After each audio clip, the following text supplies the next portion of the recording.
Hi, this is AJ Amex and founder of A New Way to Market, and I know exactly what it feels like to be where you're at right now.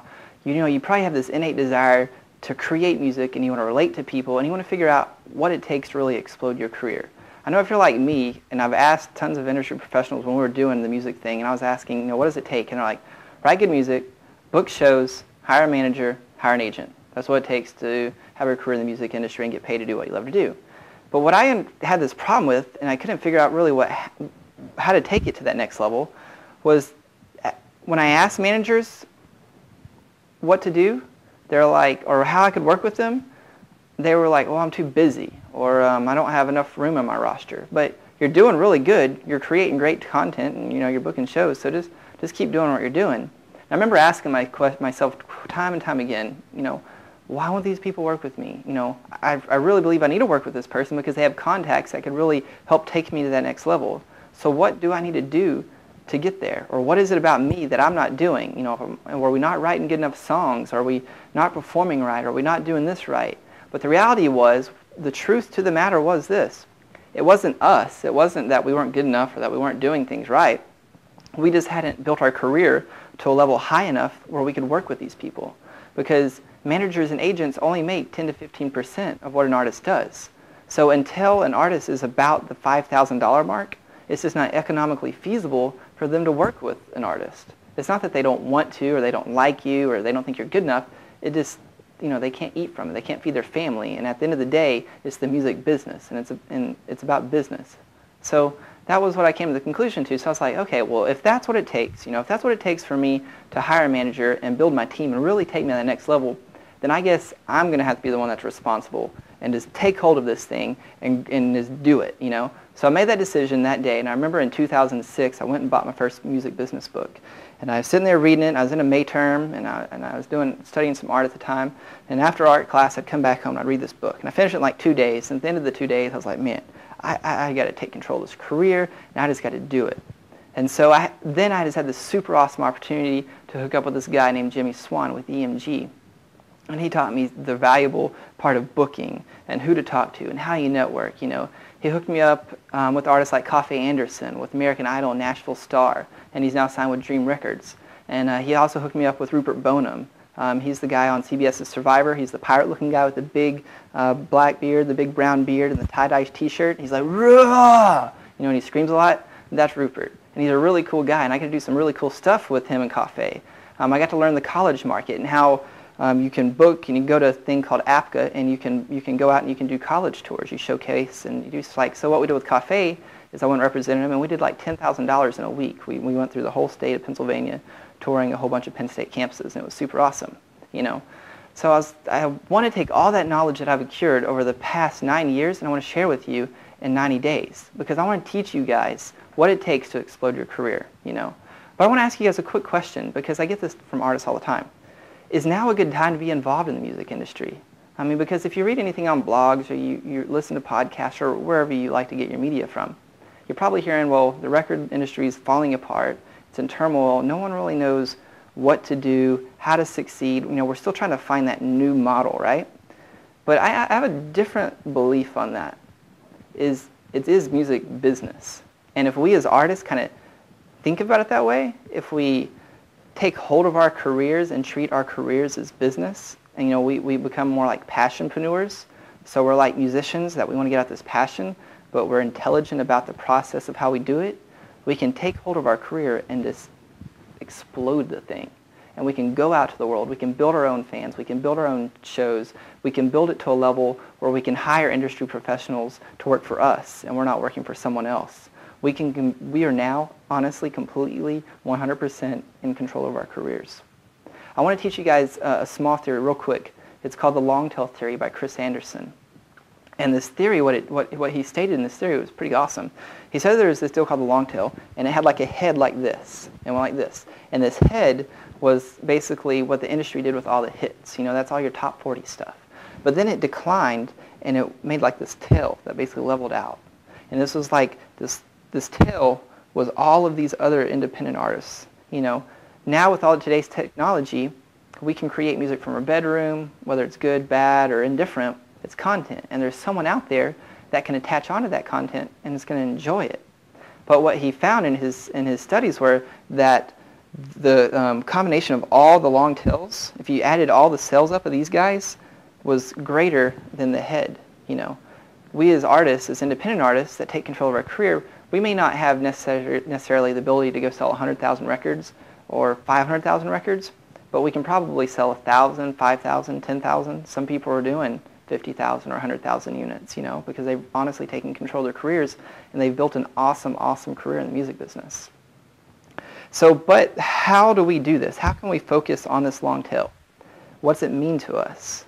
Well, what it means is we need to think about not creating stuff for the industry, because if we think that way, we're like, okay, well, I need to make sure I get to the chorus by 30 seconds, because if I don't, then the radio's not going to play my song. Let's just take that old model and just kick it and just throw it out there. Like, let's not even worry about that. So let's reprogram our minds for a second and think, how can we create content that we've experienced that our fan wants to identify with? What is our fan wanting? And what that is it's a niche, right? I was sitting down, I was doing some consulting with an artist the other day. They're called Storm the Skies. And they're this screamo rock band.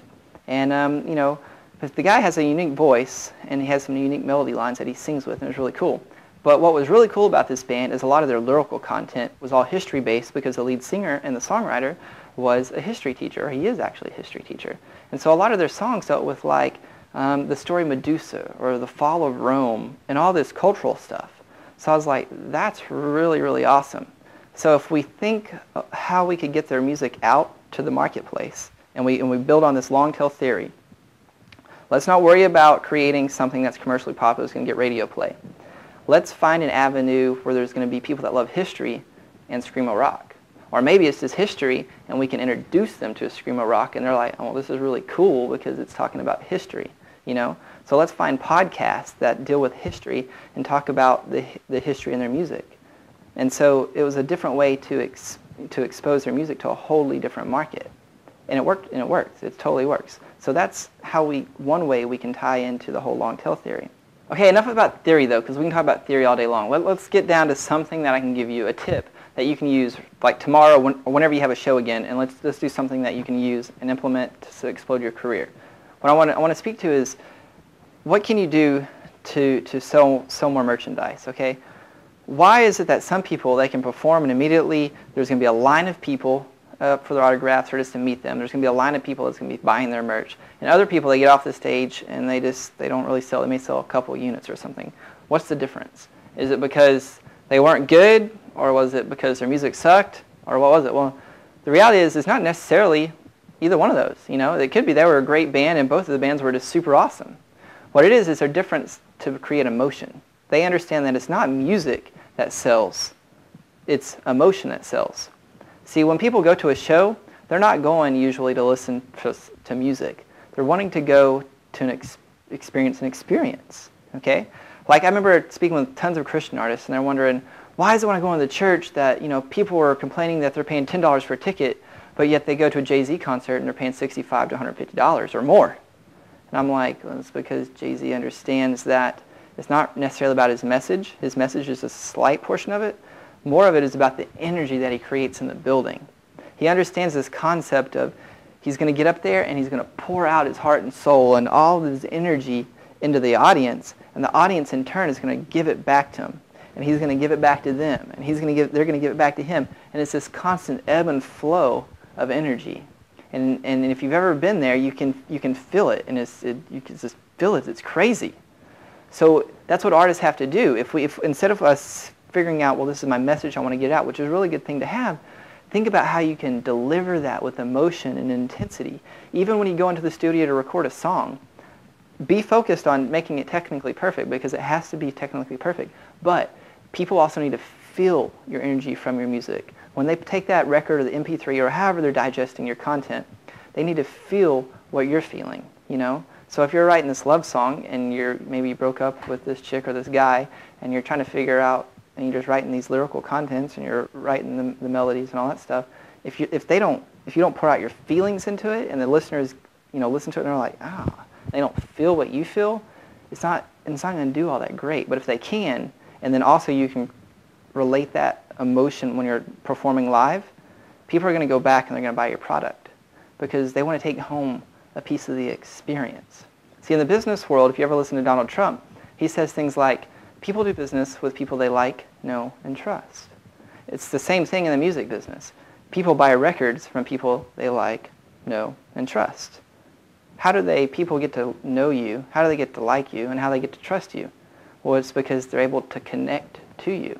It's not necessarily you write great music, it's because they feel like they've connected to you on an energetical level, they connected to you through some type of emotion that you conveyed, or something like that. And if you do that, people are going to buy your record. You know, think of this example. Probably more than likely, if you put out an EP or a record or whatever, or a single, your families probably came and bought it. Why is it that they bought it? Some of them probably don't even like your genre of music. It's because they believe in you and they want to support you. See, that concept goes for the entire world. I mean, we're all just people. I mean, at the end of the day, all we want to do is connect and relate to people and grow together. I mean, most of us do. And so when as we're a performer, if we can do that from the stage and create that emotion and really connect to people, if we can write songs that really connect to people, we're going to sell units. We're going to move product. So that's what I want you to do. So tomorrow, if you have a show, this weekend, if you have a show, be thinking about that and be thinking how you can create that experience with the fans. And honestly, if you take the focus off, hey, the fans are here to see me, just throw that out the window and understand you're there to serve them an experience, you're going to see something totally mind-blowing. And I promise you, your career is going to explode to a totally new level that you've never even thought about possible. In the next training video, I'm going to teach you guys how to use social media to build your fan base globally.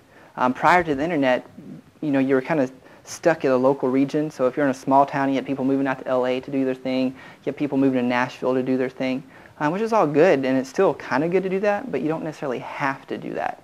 You can totally still be wherever you're at and just go to industry events and meet industry people and connect and create real valuable relationships. And then you can use social media to really explode your fan base. So in the next video, that's what I want to teach you guys.